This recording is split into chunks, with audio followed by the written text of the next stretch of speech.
I'm here with John Hoffman, who is our CCA interview spotlight for this month. John has been a volunteer for the Columbus Chess Academy pretty much since we were founded in 2014. You've been with us for a long time, so I first wanted to thank you for all of for everything that you've done, for helping out at the tournaments and the summer camps and the free play and the community days we've had, and for all your information on books and helping the students along the way. So I just want to say thank you, and thank you for being our interview spotlight. So the first thing I wanted to ask was, when did you start playing chess?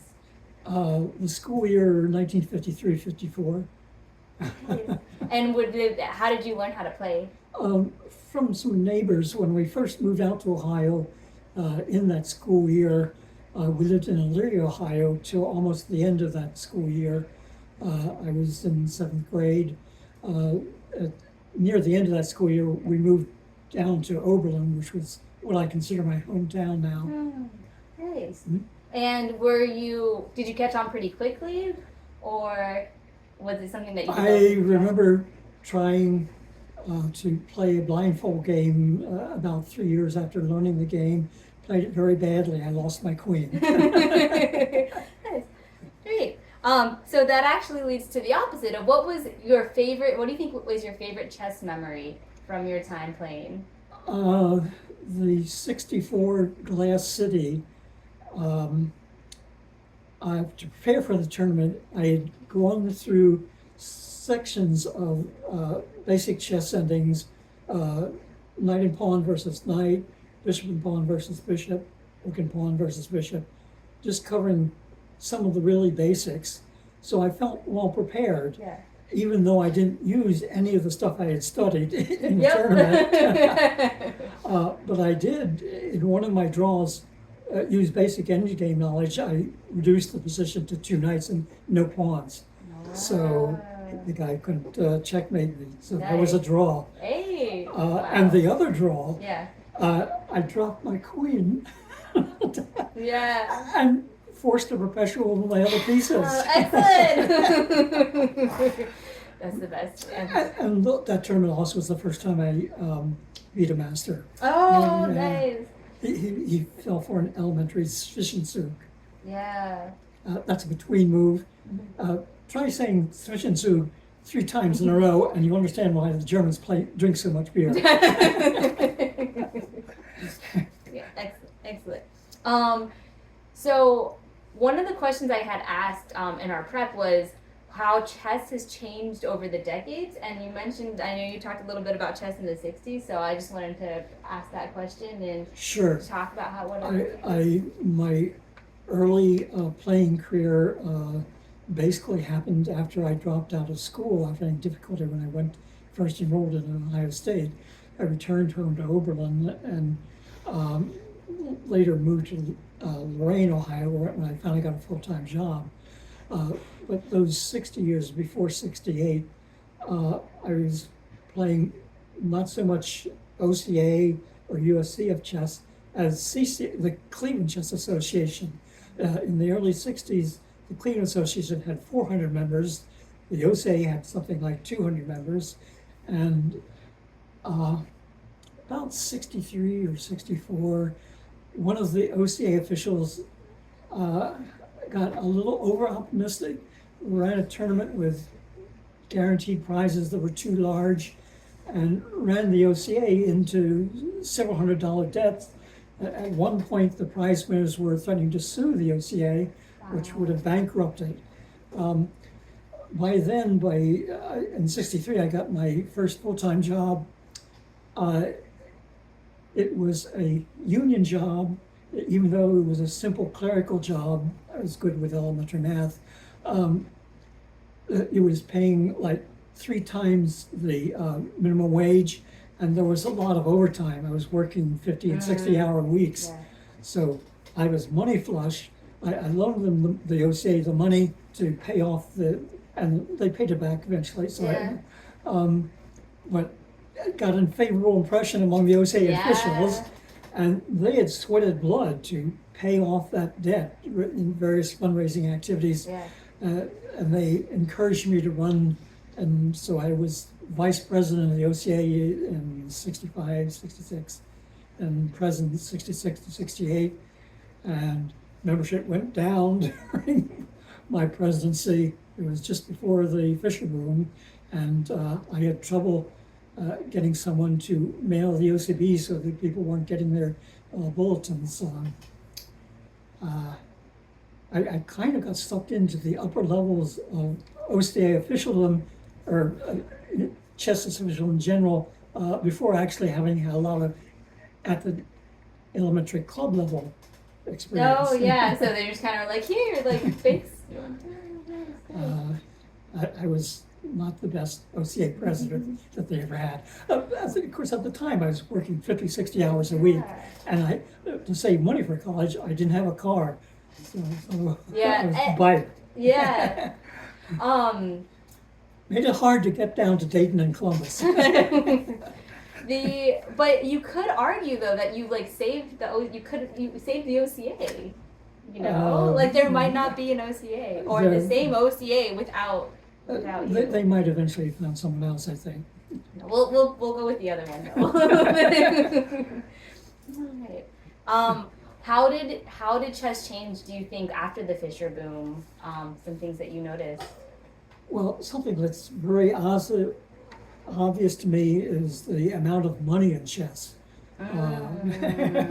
From starving in the 60s, Fisher made a big difference. Yeah.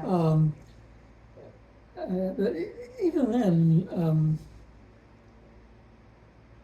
it really helps in chess, as we see by the St. Louis development, to find a sugar daddy. It's not an easy sell to the middle class. Yeah.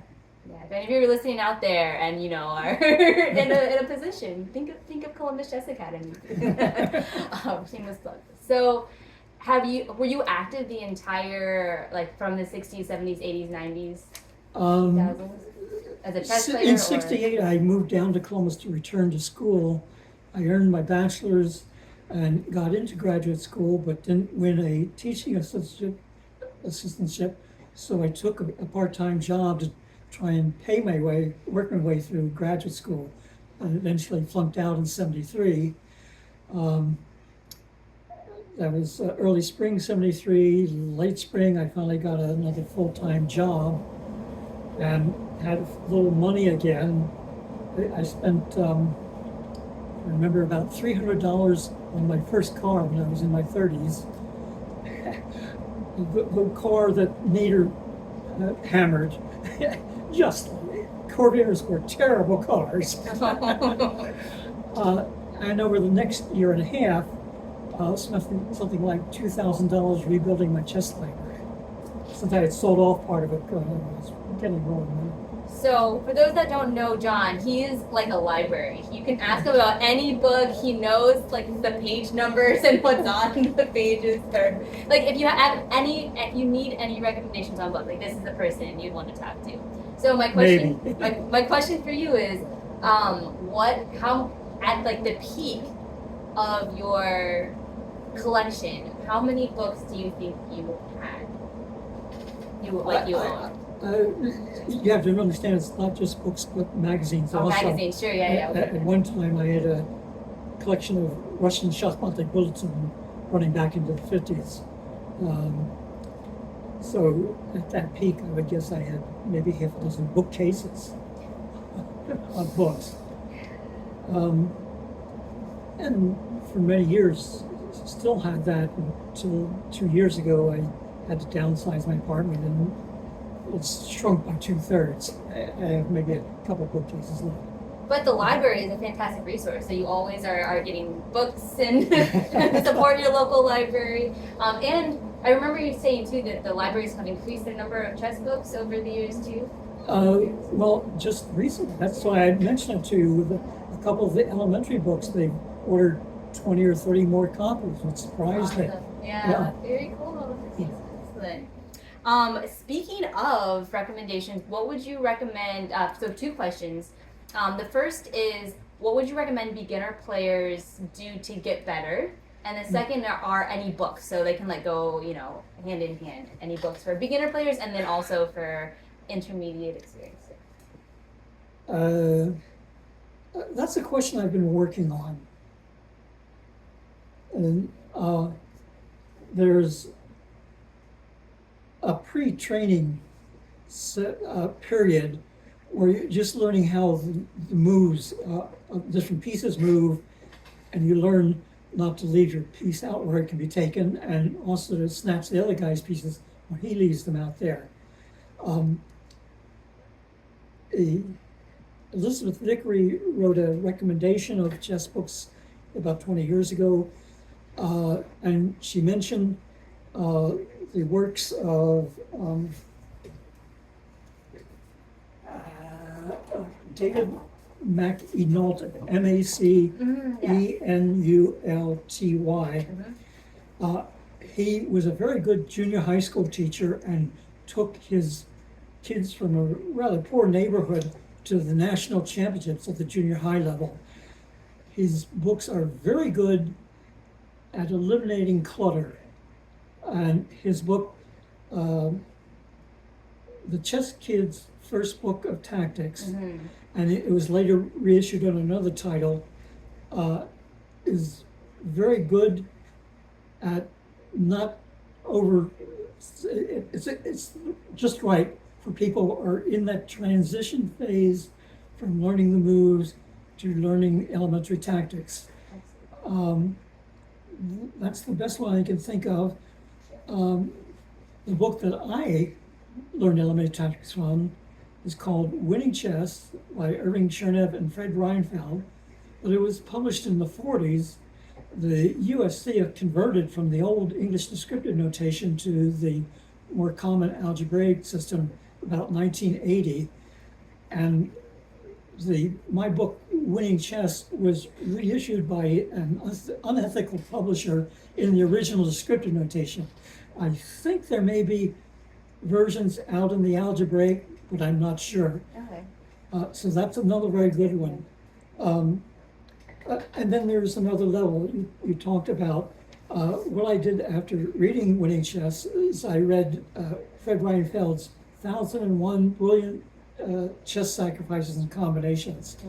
And there are a lot of books out nowadays that have hundreds and hundreds, up to 1,000 or 1,200, even more. The basic idea, whereas before when you study tactics, you should take a little time, make sure you got the pattern in your head. But on these later ones, you're trying to develop rapid pattern recognition. Yeah. So spending no more than 5 minutes on any one problem, trying to quickly work through a bunch of problems, and then actually going back again through the same set of problems to develop speed. Pattern recognition. Excellent. Nice. For beginner students, do you think tactics is one of the best things they could do, or what would you recommend for them? Actually, all the way up to expert level tactics. And there are various people who really push the tactics. Yeah. There's one called A Guide to Chess Improvement by I forget a kind of Spanish name. It published about 20 years ago. What its virtue is he took a whole bunch of a range of players, 1,000 to 2,000. Excuse me. Yep. Pause. I think the title is A Guide to Chess Improvement. I've had trouble finding my copy recently, but he analyzed all these games on a computer using one of the modern stockfish kind of things. Yeah. And observed that below 2,000, the graph of, Yeah. whereas a master, Yeah. confirming what was actually already known by experienced chess players, that the main progress in improving your rating between 1,000 and 2,000 is eliminate 2 and 3 move combinations, basic combinations. Nice. I didn't have this in the question, but I just thought of it now. What is your favorite thing about chess? I've always like solving puzzles. Yeah. A lot of my chess experience in high school, we didn't have a very active club, was that every week the Cleveland Plain Dealer published a chess puzzle. So I solved the chess puzzles. And again, in the early 70s and late 90s, I helped edit a chess problem solving contest at the state championship. Oh, wow. Yeah. How was that experience like? It was interesting. Yeah. I love finding positions with a wow factor. Yeah. The first one I gave was, I think, 70, and 4 of the players got through the first 11 problems. There were 12 problems an hour.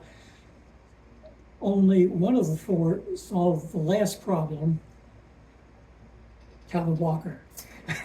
Went on to go become an IM. Were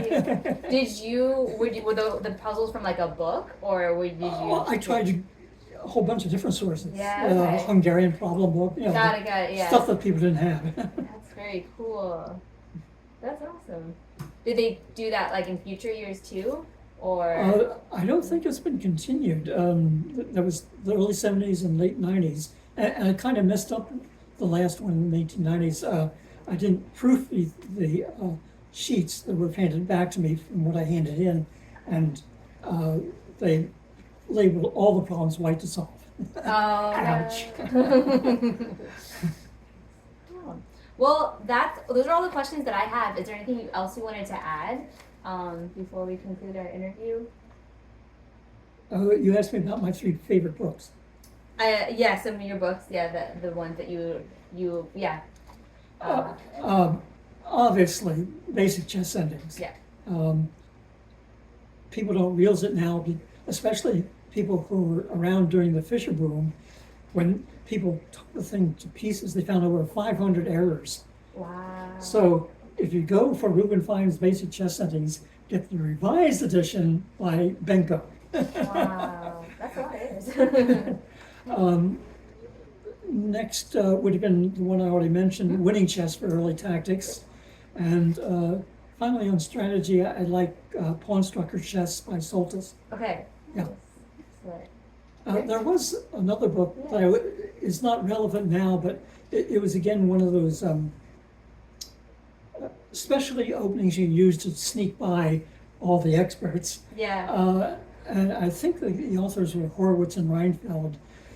In any case, its defenses for E1 were Dragon, and for D4, Lasker's defense.